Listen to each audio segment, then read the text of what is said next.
Alright, so here's a quick map to show you what the build looks like, which I mean by this point you probably know what it looks like, but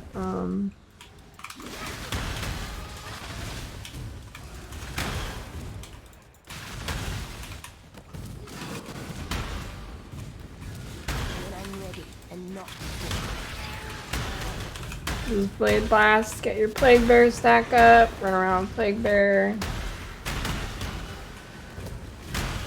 Clear with Boom Booms.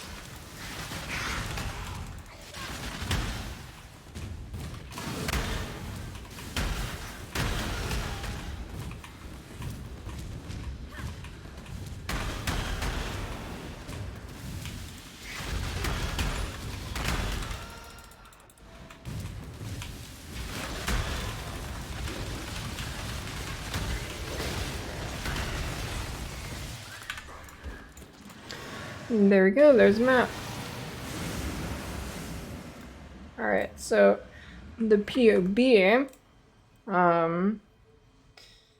make sure you look at the notes. There's a lot of good information in the notes that you should read. Got really important notes at the top. It talks about mana. Add this.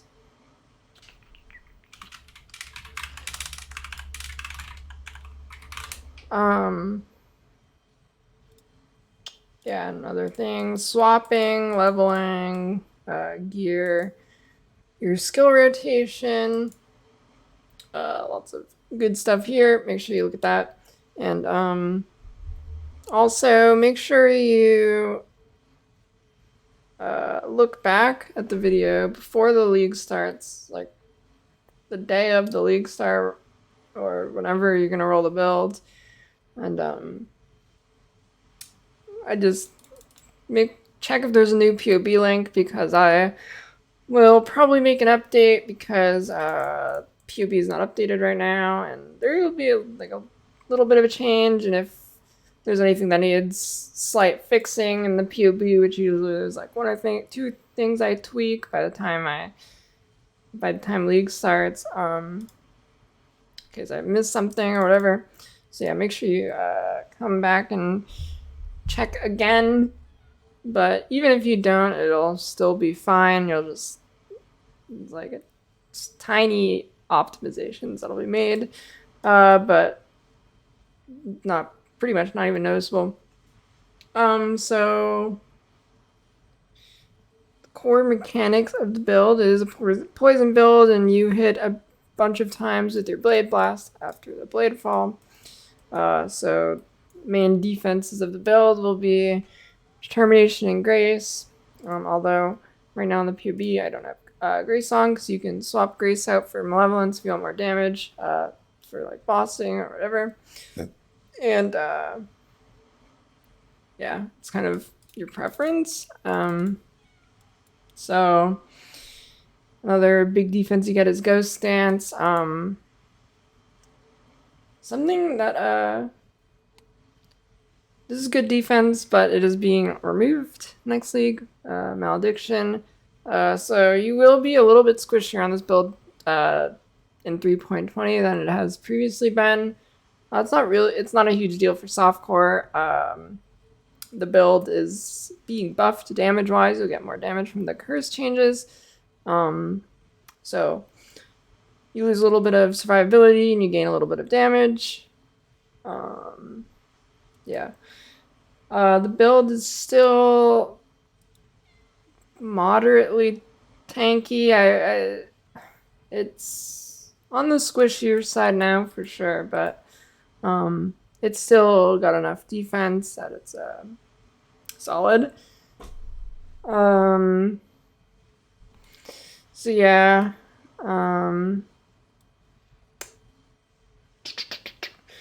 So changes in 3.20. I already went over one, Malediction. Part of Proof Bloom's getting moved over to this node, and this node's getting rid of Malediction, but you'll still take all the same ascendancy points.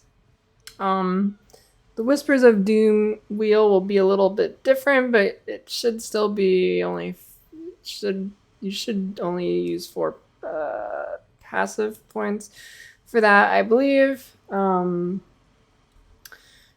else that's changed since the last video. I'm not sure if I included last time, but I'll go over it. So the harvest changes. Something that has like the way you crafted your shaper rings before. You'd want to get a shaper ring with gain mana on hit with spells and life per enemy hit with spells. So now you're gonna want to get 2 shaper rings. Well, you don't have to. You can still get both of these mods on 1 shaper ring, but it's a lot more difficult. If you want to do that, you probably want to use Aetheric fossils. I went over that a little bit here in the notes section. That way you can still get both of those mods easier is with that fossil, Aetheric fossil.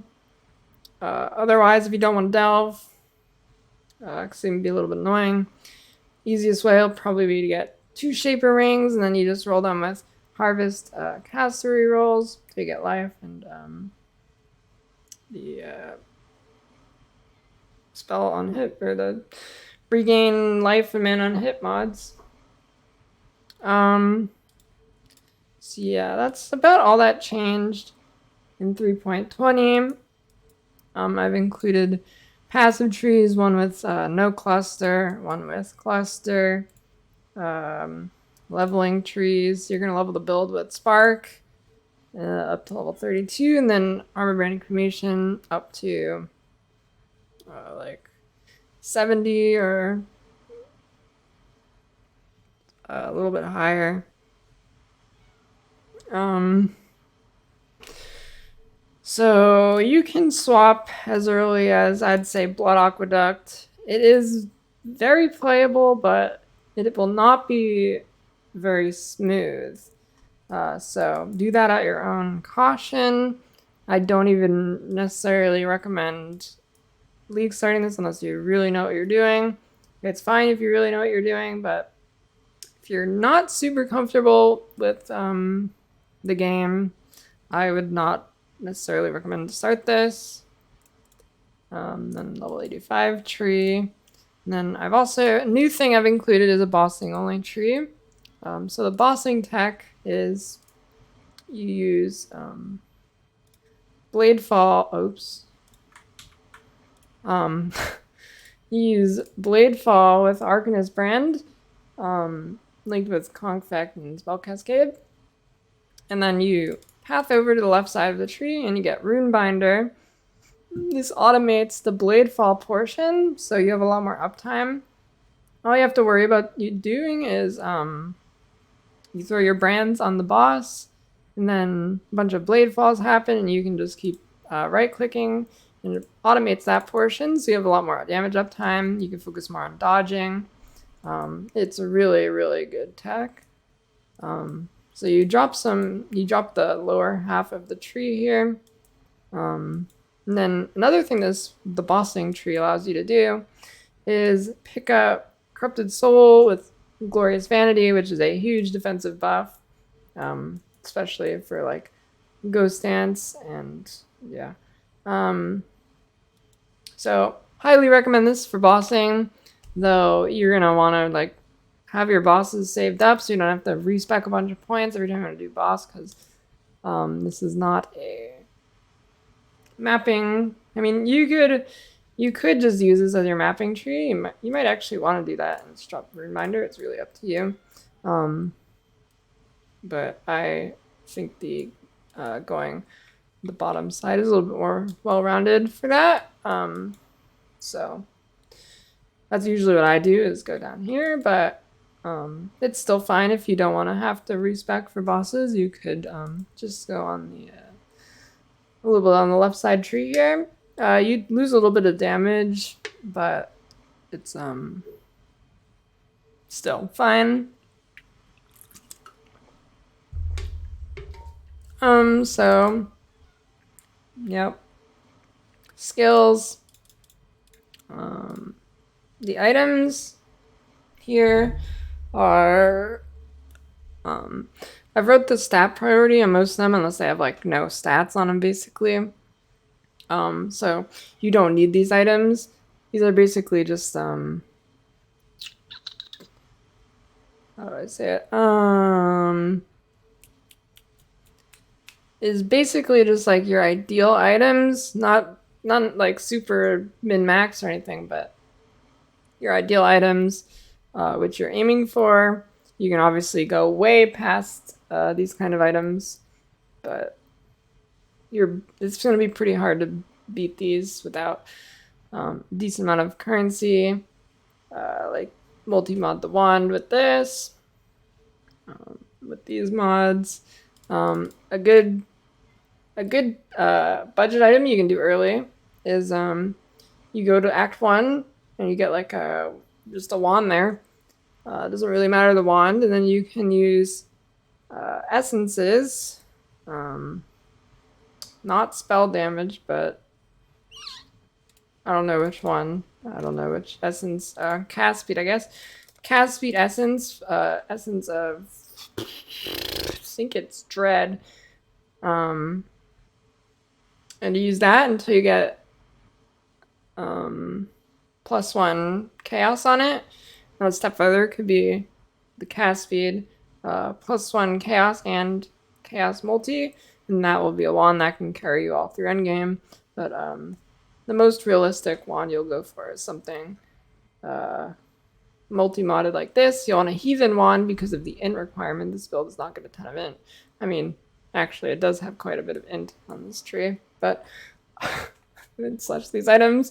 But you'll probably only have enough int for a heathen wand versus a profane. But if you have enough int, you can go profane wand. Shields just life suppression. Helmet's life suppression. You want the focus helmet mod. And you'll also want to try and get the mana reservation with the loathing essences.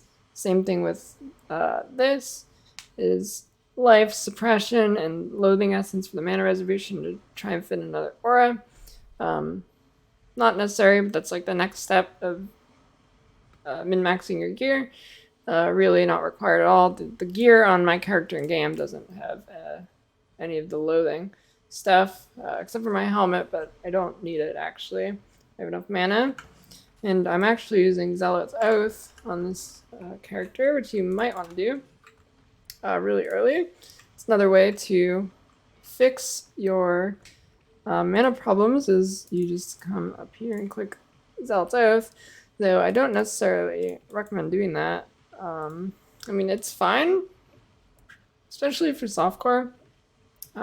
You'll probably want to do it there because then you solve your mana problem really early and you don't need to do any of these things.